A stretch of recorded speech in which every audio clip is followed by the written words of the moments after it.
妹妹的成绩很奇怪，我考600分，她就考610分，我冲到610分，她立马变成620分，她的分数永远精准的压我10分。然而一旦我请假缺考，妹妹的成绩瞬间烂得没边，我的猜想也由此被证实，妹妹的成绩与我的成绩挂钩，以此为基点，一个疯狂的计划在我脑海成型。如果高考我考出了740分以上，那将会发生什么呢？高考前夕，我像个苦行僧，而妹妹则是享乐派，她仗着有我这个依靠，嚣张的无法无天，甚至直接放弃学业，跟朋友到处疯玩。每次被抓包，她都一脸不耐烦。妹妹翻了个白眼，把手机往桌上狠狠一摔。你们烦不烦？放心吧，高考状元肯定是我的。而我也没辜负她的信任，每次模考我都把她稳稳送上年级第1的宝座。我要让她在虚假的云端里醉生梦死，而我在暗地里正一步步逼近741分。高3下学期的日子像一把钝刀，一刀一刀割着我的神经。每天凌晨5点起床，晚上12点睡觉，中间除了吃饭上厕所全在刷题。我把自己关在那间常年不见阳光的小房间里，像一台永不停歇的机器，精准运转。妹妹的房间就在隔壁，时不时传来她和朋友视频的笑声，或者是追剧时夸张的惊呼。有时候她会故意把声音开得很大，像是在向我炫耀她可以如此肆无忌惮。我不在乎，我早就学会了屏蔽一切噪音，脑子里只有一个声音在循环：741分。这个数字像一颗钉子扎在我心里，每当我想放弃的时候，就用力按一下，疼痛让我保持清醒。3月份的时候，林小小开始频繁进出我的房间，起初我没在意，以为她只是来找东西。后来我发现不对劲，她看我的眼神变了，带着一种审视和试探。有一次我正在做数学压轴题，她推门进来，站在我身后，盯着我的草稿纸看了很久。哥，你最近怎么这么用功啊？我头也不抬，继续写。还行吧，快高考了，能不用功吗？林小小凑近了些，想看清我写的内容。可你以前也没这么拼过啊。我心里咯噔一下，脸上却不动声色，故意叹了口气，放下笔，装出一副疲惫的样子。还不是爸妈逼的，说我要考不上985就断我生活费，我能怎么办？林小小的表情放松下来，嘴角甚至浮起一丝嘲笑。就你还985？他转身走了，临走还不忘补一刀。别太累了，反正最后状元是我的。我看着他的背影，没说话。等门关上，我才重新拿起笔，嘴角微微上扬。很好，继续保持这种轻视吧。你越轻视我，我就越安全。但林小小的警觉并没有完全消除。接下来的日子里，他开始明里暗里打探我的复习进度，问我哪科最难，问我模考能考多少。有时候还会故意在我面前说些打击人的话，想动摇我的心态。我见招拆招，每次模考都故意控制分数，不让自己显得太突出，保持在年级前5，既不扎眼，又不会让他起疑。真正的杀手锏，我藏在心里。那些最难的题型，那些最刁钻的技巧，我只在深夜独自练习，做完就把草稿纸撕碎了，冲进马桶，不留一点痕迹。有一天晚上，我正在刷竞赛题，突然听到客厅里有动静，是母亲和林小小在说话。我悄悄把门开了一条缝偷听。小小，你哥最近是不是太拼了？我看他天天把自己关在屋里，连饭都不出来吃。林小小不以为然地笑了。啊，你担心什么？他再拼又能拼到哪儿去？反正他考多少分，我就能比他高10分。他越努力，我不是分越高吗？对对对，还是我闺女聪明，那就让她拼去吧，正好给你打工。我听着这些话，攥紧了拳头，指甲掐进肉里，但表面上我保持平静，轻轻关上门，继续做题。4月的一个晚上，我像往常一样在房间刷题，突然听到门外有细微的响动。我竖起耳朵仔细听，是脚步声，很轻，像是怕被人发现。然后是门把手转动的声音，非常缓慢。我瞬间明白了，他在偷看我。我没有回头，继续假装专注做题，但实际上我已经把手里的卷子换成了一张普通的基础题。那些真正高难的资料早被我锁进了抽屉最深处。门缝开了一条细细的缝，我用余光瞥见林小小的半张脸，她在看我桌上的东西。我故意叹了口气，自言自语：这道题怎么又错了？太难了。然后把本子合上，趴在桌上装作休息。门缝悄悄关上了，脚步声渐渐远去。我直起身子，冷笑了一声。林小小，你越是防备我，就越说明你心虚。你比谁都清楚，那些分数不是你的，你只是个寄生虫，没有我，你什么都不是。5月模考，我考了695分，林小小705分，年级第1。成绩出来那天，她在家里大肆庆祝，父母围着她嘘寒问暖，夸她给林家争光。餐桌上全是她爱吃的菜，我坐在角落里默默扒饭，像个透明人。父亲放下筷子，满脸欣慰地看着林小小。小小这次发挥的不错，保持住，高考稳了。我闺女就是聪明，也不看看是谁的基因。母亲也跟着附和，语气里带着掩饰不住的骄傲。林小小得意洋洋地看了我一眼，嘴角扬起一抹嘲讽的笑。哥，你要加油啊，别跟我差太多，不然爸妈面子上不好看。我应了一声，没有反驳，继续吃饭，心里却在冷笑。享受吧，尽情享受吧，这是你最后的高光时刻。那天晚上，我躺在床上翻来覆去睡不着，脑子里反复推演着高考那2天可能发生的一切。6月，高考如期而至后，6月6号那天晚上，林小小出去和朋友喝酒，说是提前庆祝。母亲非但没拦，还给她塞了一沓钱，说女儿辛苦了，放松一下。我从卧室门缝里看着这一幕，心里没有一丝波澜，只觉得讽刺。而我那天8点就上床睡觉，闹钟定在第2天早上6点，躺在床上，我异常平静，像一个等待出窍的剑客。所有的隐忍都将在明天得到回报。第2天早上，我按时醒来，简单吃了几口早餐就出门了。母亲送林小小去考场，对我只是敷衍的说了句好好考。我点了点头，没多说什么，心里想着反正这是最后一次了，以后我们井水不犯河水。考场在学校的旧教学楼，我被分在3楼靠窗的位置，阳光正好能照进来。我坐下，把文具一件件摆好，深吸一口气，闭上眼睛，在心里默念：林峰，你等这一天等了18年。不要输。语文考试铃声响起，我翻开试卷那一刻，我的大脑前所未有的清醒，每一道题都像老朋友一样熟悉，阅读理解的每一个陷阱，我都提前预判到了。作文题正好是我练过无数遍的类型，我下笔如有神。考完语文走出考场，林小小第一时间冲过来堵住我，她化着精致的妆，眼底却有一丝不易察觉的慌乱，问我考得怎么样。我说还行吧。林小小皱起眉头追问，还行是多行？选择题错几个？我看着她，忽然觉得有些好笑，她这是在确认我考了多少分，好推算自己的成绩。不知道，没对答案。林小小撇撇嘴，不太满意这个回答，但也没再追问，转身走了。我看着他的背影，心想：你急什么？反正明天成绩就出来了，到时候有你急的。下午数学考到一半的时候，出了点意外，我的肚子突然剧烈疼痛，可能是早上吃的东西不干净，也可能是压力太大，冷汗刷地就下来了，整个人趴在桌上好几秒才缓过劲。监考老师走过来，低声问我：同学，你还好吗？要不要去医务室？我摇头，咬着牙说：没事。开什么玩笑？我等了18年，就等这一场考试。就算死，我也要死在这张卷子上。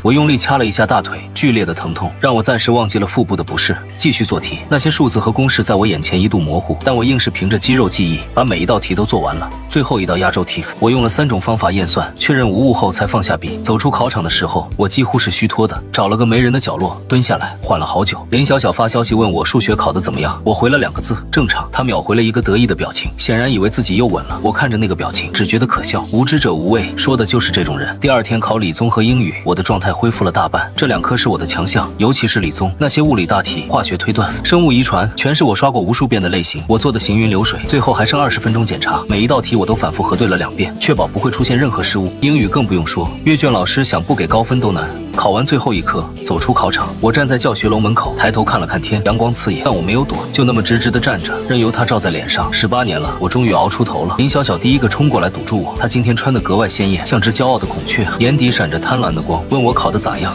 好，前所未有的好，这辈子没这么好过。林小小的眼睛一下子亮了，仿佛看见了金山银山。她扭头就跑去找爸妈邀功。爸妈，我哥说他考得特别好，那我肯定更好。看着他欢天喜地的背影，我也笑了，那是猎人看着猎物落网的笑。林小小，你知道你现在像什么吗？像一只扑向火焰的飞蛾，还以为那是太阳。高考结束后的暑假，林小小彻底放飞自我，她拍着胸脯向爸妈保证能考全省前10，提前预支了巨额零花钱，不仅把手机电脑全换成了顶配，还拿着爸妈辛苦攒下的钱，跟着一帮狐朋狗友出去挥霍了一圈。朋友圈天天更新，全是吃喝玩乐，半点不知道死字怎么写。有一天晚上，我刷到他发的朋友圈，是一张在高级餐厅吃饭的照片，配文是未来状元提前庆祝中，下面一堆人点赞评论，什么小小你太厉害了，什么请我们吃饭吧。我看着那些评论，只觉得荒诞。而我想回乡下看爷爷，问爸妈要个路费，话还没说完就被母亲怼了回来。母亲连眼皮都没抬，语气敷衍得很。看什么看？家里没钱，你没看小小要用钱吗？我看着他理直气壮的脸，心里一阵恶心，对我一毛不拔，对林小小挥金如土。这就是我的父母。父亲坐在沙发上看电视，头也不回地补了一句：你要是想去，就自己想办法，别指望家里。我没再说什么，转身回了房间。第2天一早，出门去工地找了份搬砖的活，太阳毒得要命，晒得人头晕眼花。但我咬着牙干了半个月，才攒够了路费和给爷爷买东西的钱。那半个月是我人生中最苦的日子之一。半个月下来，我攒了1000多块，足够往返的车费和给爷爷买些补品了。查分那天，恰好是林小小18岁成人礼。为了在所有人面前以此生最高光时刻加冕，他办了一场极度奢华的宴会，7大姑8大姨、爸妈的同事领导全被请来了。宴会厅里，龚维生此起彼伏，一个远房亲戚端着酒杯凑到父亲面前，满脸堆笑。老林，你们家祖坟冒青烟，龙凤胎都这么出息。另一个亲戚跟着附和，语气里带着几分刻薄。大儿子也就死读书不懂事，还是小小贴心，成绩好人又机灵，比他哥强100倍。年轻一辈都围着林小小像众星捧月，有个堂妹更是羡慕的眼睛都红了。小三姐你太厉害了，这手拿清北录取通知书，手挽帅气男朋友，简直是人生赢家！快，几点查分？我们要见证状元诞生的历史时刻。别急，如果是省前几名，清北招生办会提前打电话来抢人的。话音刚落，电话果然响了，但不是打给他，是打给我的。在全场错愕的注视下，我接起一个又一个电话，清大招生组、清北招生办，还有几所顶尖高校的招生老师。我礼貌道谢，表示会慎重考虑。林小小的眼睛都快瞪裂了，死死盯着自己毫无动静的手机。她强撑着面子，咬牙切齿地挤出一句：最好的总是压轴出场。终于查分通道开启，所有人一窝蜂地催促林小小登录。我也在角落里默默点开了查询页面。尽管胸有成竹，可真到查分这一刻，掌心还是微微渗出了汗。母亲先转头问我，语气随意，问我多少分。我把手机屏幕亮给众人，语气平静地说：我考了741分。全场哗然，我强压着心底惊涛骇浪般的狂喜，面无表情。成功了，我真的成功了。母亲愣了一下，吝啬的点点头，甚至没多看一眼，转身就扑向林小小，她的声音兴奋地发颤：快，小小肯定更高！林小小被围得水泄不通，想躲都没处躲。她颤抖着手指点下确认键，下一秒她的脸僵住了，那表情精彩的像吞了一只苍蝇。屏幕上赫然显示3个鲜红的数字751，林小小的声音都在哆嗦，周围死一般的寂静。有个不明真相的远房亲戚还在那儿闭眼吹捧：哎呀，751分，比哥哥还高10分，小小真是神童啊！如果我没记错，高考满分好像只有750吧？气氛瞬间凝固，林小小慌了，冷汗把精致的妆容冲得东一道西一道。肯定是系统故障，查分人太多，疯了！他发疯一样刷新页面，手指快要把屏幕戳烂，1次、2次、3次。那个该死的751像钉子一样死死钉在总分栏里。有人提议说换个手机试试，是不是手机缓存问题？林小小像抓救命稻草一样抢过别人的手机，查询结果依然751。那个多出来的1分像个巨大的巴掌，狠狠扇在他脸上。就在这时，宴会厅大门被推开，几个穿着制服的警察和教育局人员面色严肃地走了进来。领头的工作人员环顾四周，沉声问道：谁是林小小？教育考试院监测到分数极度异常，涉嫌恶性攻击系统或重大舞弊，请跟我们走一趟，接受调查。林小小吓得腿一软，直接瘫在地上，那张脸惨白的像鬼。爸妈一看这阵仗也慌了神，但他们的第一反应不是安抚女儿，而是下意识的想找替罪羊。慌乱之中，母亲竟然一把将我推了出去，指着我扯着嗓子喊：是他干的！肯定是他激怒妹妹，黑进了系统，篡改了分数。同志，你们抓他，这事跟我女儿没关系。又来了，这就是我的父母，关键时刻毫不犹豫地拿我去挡枪，哪怕理由荒诞可笑，哪怕逻辑狗屁不通，只要能保住他们的宝贝女儿，牺牲我算什么？心彻底死了，反而觉得无比轻松。我甩开母亲的手，冷冷地看着这群跳梁小丑。我不是黑客，我是全省理科状元林峰。林小小在那儿。那个考出人类奇迹751分的是他。父亲气急败坏地冲上来要扇我耳光，我一把攥住他的手腕，眼神凶狠地让他心惊。敢动我一下试试？管事的就在我身后。现在的我，清北抢着要，媒体抢着报，你动我试试。从这一刻起，在这个家再也没有谁能约束我，也再没有谁能欺负我了。这场原本为了炫耀的成人礼，彻底变成了一场闹剧。林小小被带走配合调查，留下一地鸡毛，这事根本盖不住。高考金线751分，直接炸了，词条当晚就爆了，热搜全网都在吃瓜看笑话。有人说贪心不足，蛇吞象，这是买分买嗨了吧？有人说作弊能不能带点脑子？满分750，你考751，是在侮辱阅卷老师，还是侮辱系统？有人扒出了林小小的社交账号，发现他这半年到处吃喝玩乐，压根没怎么学习。舆论一边倒的抨击林小小，大家都认为他是找关系改分，结果手滑改多了。我刷着那些评论，心里有一种说不出的畅快。18年了，我等这一刻等了18年，终于让所有人看到了真相。调查结果出得很快，林小小答题卡异常，选择题莫名其妙比别人多扫描出1分，导致总分溢出。虽然没有直接证据证明他修改了答题卡，但为了公平起见，教育局决定启用备用卷，让他单人重考。消息传回家里的时候，林小小正躺在沙发上刷手机，听到要重考，他整个人都跳了起来，脸色瞬间变得惨白。什么叫重考？我凭什么要重考？我那个分数是真的，是系统出了问题。父亲坐在一旁，脸色铁青，低声呵斥：“你小声点，邻居都能听见。”母亲急得团团转，一边安慰林小小，一边商量对策。小小别慌，重考就重考，你那么聪明，肯定没问题的。林小小却像是疯了一样，在家里撒泼打滚，哭着喊着非要拉着我一起考。行，没有哥哥我不考，让他跟我一起，我要他坐在我旁边。他冲过来抓住我的胳膊，指甲掐进肉里，眼睛红得吓人。林峰，你必须陪我考，你听到没有？我甩开他的手，语气冰冷道：“我已经考完了，为什么要陪你重考？”林小小愣住了，他看着我的眼神里充满了不可置信，好像从来没想过我会拒绝他。母亲立刻冲过来拉偏架：“林峰，你什么态度？你妹妹都这样了，你就不能帮帮她吗？小峰，这事关系到咱们全家的脸面，你就陪小小考一次，怎么了？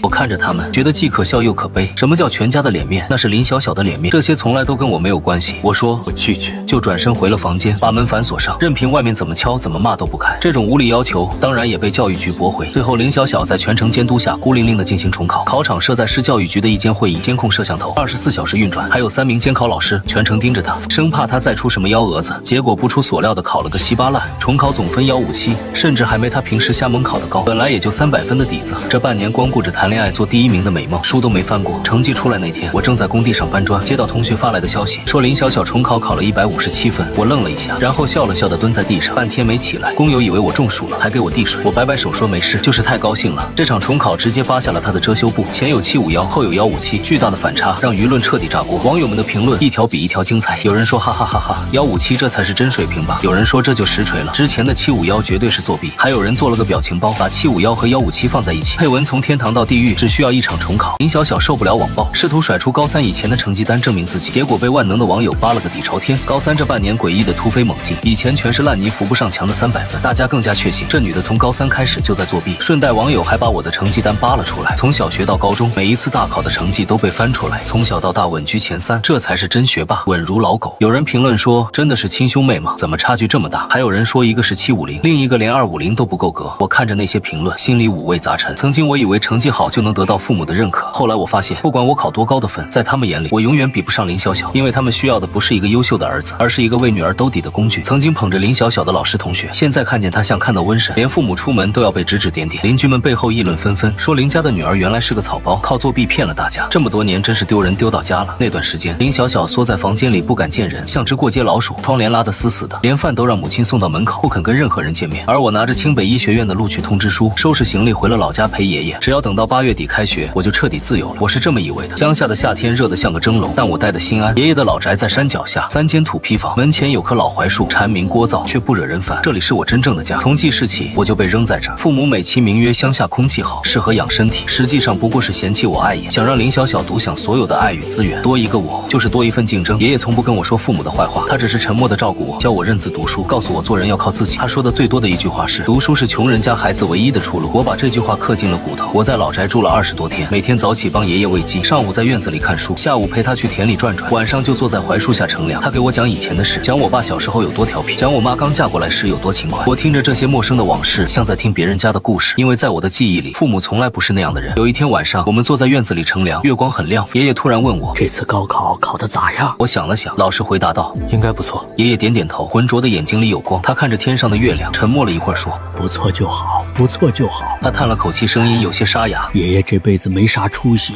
就指望你了。我低下头，鼻子有些发酸。从小到大，只有他对我说过这样的话，只有他真心盼着我好。爷爷，等我考上大学，工作了，我接你去城里住。他摆摆手，笑得像个孩子。城里我待不惯，你有那个心就行了。那天晚上，我躺在老宅的土炕上，听着窗外的虫鸣，心想等成绩出来，一切就尘埃落定了。我会让所有人看看，我林峰不是任人欺负的废物，也不是谁的垫脚石。8月12日，距离开学还有半个多月，我正在院子里帮爷爷晒玉米，把一筐筐金黄的玉米棒子倒在竹席上摊平。口袋里的手机突然响了，是母亲的号码。我愣了一下，她几乎从不主动联系我，上一次打电话还是高考前，问我能考多少分，语气里带着审视和算计。我接起电话，听筒那边传来哭声，母亲的声音沙哑而急促，小峰，你快回来吧，你爸突发疾病，快不行了。我的心猛地一沉，手里的簸箕差点掉在地上。问怎么病了，在哪个医院？母亲只是哭，不回答我的问题，反复说着快回来快回来，然后电话就挂了。我站在原地，脑子里乱成一团。爷爷从屋里出来，看见我的表情问怎么了？我把情况说了，他脸色也变了，催我赶紧收拾东西回去。不管咋样，那是你爹，你得回去看看。我点点头，回屋胡乱塞了几件衣服进背包。出门前爷爷追出来，把一个布包塞进我手里，沉甸甸地说拿着，这是爷爷存的，应急用。我打开一看，里面是一沓皱巴巴的零钱，还有几张100元大钞，加起来大概有2000多块。那是他卖鸡蛋卖菜一点一点攒下的养老钱。我想推回去，他却已经转身进了屋，佝偻的背影在门框里显得格外瘦小。我攥着那个布包，眼眶发热。村里到县城要坐2个小时的班车，县城到市里要3个小时的火车，市里再转高铁，全程算下来要将近10个小时。我买了最近的一班车，坐在颠簸的大巴上，窗外的风景飞速后退，我的脑子却开始冷静下来。不对劲，有太多不对劲的地方。母亲的哭声太夸张了，夸张的像像在演戏，而且他没说父亲得的是什么病，没说在哪家医院，甚至没说病情具体怎么样，只是一味的催我回去。如果真的病危，他应该说的是你爸在某某医院，你快来，而不是你快回来。回来回哪？家里吗？如果人在医院抢救，他怎么会有空守在家里给我打电话？还有他的语气带着一种说不清道不明的急切，那种急切不像是担心丈夫，更像是怕我不回去。越想越觉得蹊跷。我给父亲的手机打了个电话，占线，又打了一个，还是占线。我换了个思路，打给了父亲单位的同事，那是个以前见过几面的叔叔。我客客气气的问我爸是不是出什么事了，对方语气很诧异啊。你爸上周还请大家吃饭呢，好得很啊，怎么了？没什么，可能是我听错了。随便找了个理由挂了电话。果然我靠在座椅上，盯着车窗外连绵的山，心里的那块石头反而落了地。不是我冷血，是我太了解这一家人了。如果父亲真的病危，林小小早就在网上哭天喊地，卖惨博同情了，不可能一点动静都没有。既然是骗局，那他们骗我回去的目的是什么？我花了几个小时想通了这个问题，答案呼之欲出。林小小的事闹得太大，那个751的笑话至今还挂在热搜上。他复读也考不上好大学，因为没有我，他屁都不是。而我即将去清北开启新生活，彻底摆脱这个泥潭，他们不会允许这件事发生的。在他们眼里，我存在的唯一价值就是给林小小当垫脚石、当工具、当血包。想明白这一点后，我反而不慌了，甚至有一种猎人布好陷阱后等待猎物上钩的从容。不过这一次猎人和猎物要换一换位置了。既然你们想演戏，那就陪你们演到底。但最后的剧本由我来写。火车上我用爷爷给的钱买了一部便宜的备用手机，又买了一个充电宝，把2部手机都充满电，下载了一个自动上传云端的录像软件，测试了3遍，确保万无一失。我还给大学新生群里认识的几个未来室友发了消息，简单说明了情况，让他们如果超过48小时联系不上我，就帮我报警，并把实时定位分享给了他们，有备无患。我操，兄弟，你家里这么复杂？没事儿，有我们在，你放心去。真出事我们立马报警，注意安全，随时保持联系。我看着那些消息，心里涌起一股暖意。素未谋面的人都愿意帮我，而所谓的至亲骨肉却想把我往火坑里推。这个世界真是讽刺。等我到家的时候，已经是第2天傍晚，夕阳把老旧的楼房染成昏黄色。我拖着行李箱站在楼下，抬头看着那个我生活了12年却从未有过归属感的地方，深吸一口气，上楼敲门。门开了，母亲的脸出现在门口，眼睛红红的，像是刚哭过。看见我先是一愣，然后立刻堆起讨好的笑。哎呀，小峰，你可算回来了，快进来，快进来！他热情的反常让我起了一身鸡皮疙瘩。从小到大，他什么时候对我这么殷勤过？我不动声色的进了屋，视线快速扫过客厅，父亲正坐在沙发上看电视，手里还拿着遥控器，脸色红润的很，哪有半点病危的样子。我站在玄关，手还握着行李箱的拉杆，声音平静的问：不是说父亲生病了吗？怎么在家看电视？客厅里的空气凝固了一瞬，父亲抬头瞟了我一眼，神色有些不自然。母亲脸上的笑容僵了一下，随即找补：哎呀，是虚惊一场。你爸昨天是难受，但后来去医院检查，没什么大事儿。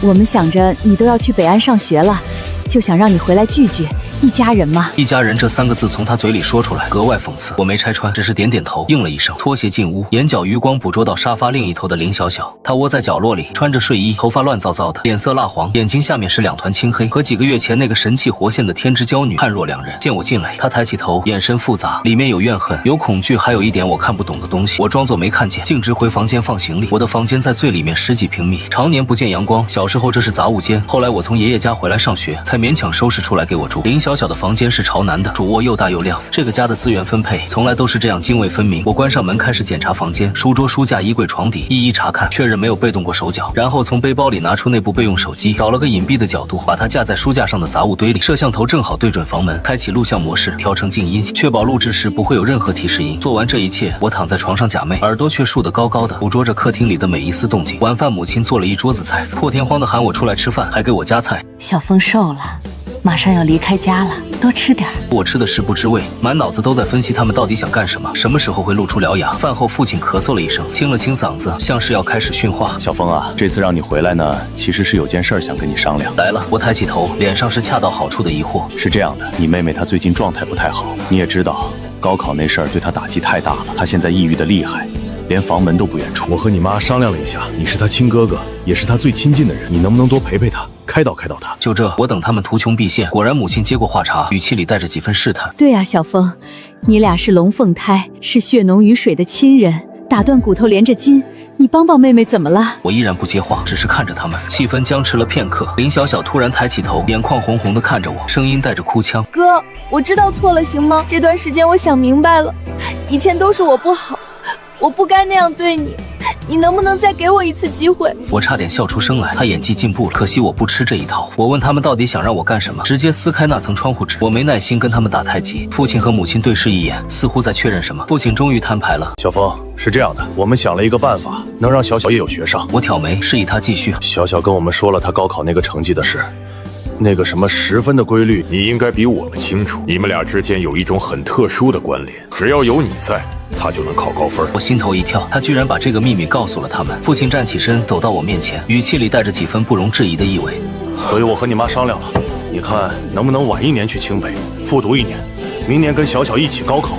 到时候他也能考个好大学，咱们家出2个清北的，岂不是光宗耀祖？我愣住了，不是因为震惊于这个要求的荒谬，而是震惊于他们提出这个要求时的理直气壮，仿佛这是天经地义的事情，仿佛牺牲我的前途来成全林小小是理所应当的。母亲趁热打铁凑过来，拉着我的手，眼神里闪着算计。小峰，这对你也没坏处啊，你那么聪明，明年肯定还能考上，到时候有状元的名声，加上复读1年的努力，清北肯定抢着要你。而且小小也能有个好前程，咱们一家4口都有出息，这不是皆大欢喜的事吗？好一个皆大欢喜！我的录取通知书已经拿到了，我为什么要复读？父亲不以为然的摆摆手。通知书算什么？那玩意儿不去报到，自动就作废了。小峰，你是哥哥，让着妹妹点怎么了？以后小小有出息了，也不会忘了你。他赚的钱也有你一份儿。我听到了世界上最好笑的笑话。我说我不同意。话音落下，气氛骤然降至冰点。父亲的脸沉了下来，母亲的表情也僵住了。林小小则猛地抬头，眼睛里的乞求瞬间变成了阴鸷。父亲站起身，居高临下的看着我，语气里带着威胁：林峰，你这是什么态度？我们好好跟你商量，你怎么一口回绝？我说因为这件事没有商量的余地。我也站起身，直视着他们。你们想让我放弃清北，陪一个高考只能考157分的人复读，然后用我的分数把他送进名牌大学，凭什么？母亲尖声叫道：凭她是你妹妹，你是哥哥，帮妹妹天经地义。我帮了她18年，从小到大，你们把所有资源都给她，把我扔在乡下，不管不问。现在她把自己作死了，你们就想起我来了，让我牺牲前途给她擦屁股。